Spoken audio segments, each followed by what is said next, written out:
Diana, I know we were talking, there's a house in Redwood City that both of our clients were interested in, right? Yes. Yeah, so for me, the issue with the house from the get-go was it was underpriced, for sure. Yeah. It was listed at just under $1 million in a neighborhood where all the houses are well over 1.3, 1.5, 1.7. Right. So that's the same. My client sent it to me and she said, oh, I'm sure it's underpriced.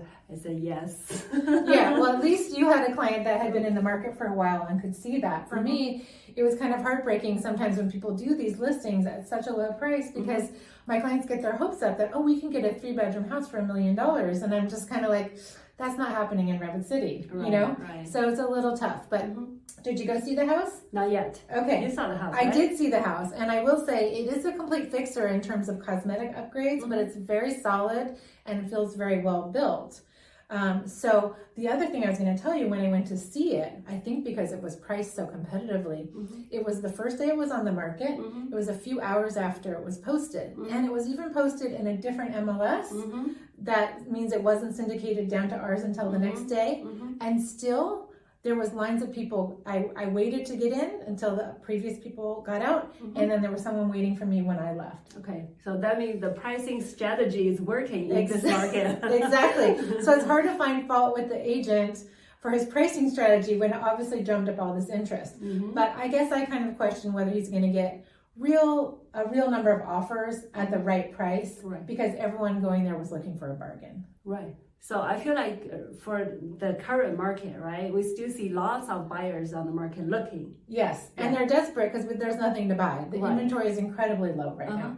So I'm sure if they're looking for a while, they should be able to determine the market price for that house. It's just how much you are willing to put forward. Yeah, it's a very stressful situation for a buyer though, because they don't want to overpay. That's always their number one concern. And yet, when the gap between what it's listed for and what I think it should go for is $500,000, it's hard to figure out what the right price to offer in the first instance is. Right.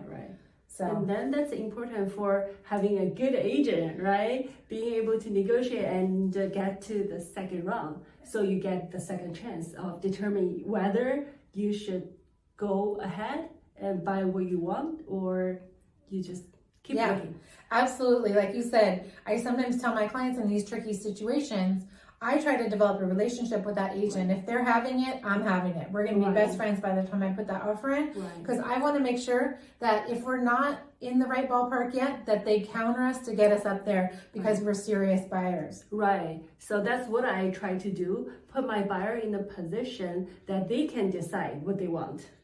Right. In terms of price, you mean? Yeah, in terms of pricing, in terms of at this price, do you want to get a house you like? Or, okay, let's move on to the next. Yeah. So they have the control, they have the decision. Right. And the only way they have that control is if they get that counter offer. So that's why I say working with a reputable agent like me or like Diana. We're both from Keller Williams Bay Area Estates in Los Gatos. We cover the Bay Area, including Redwood City, and we would love to help you. Yes.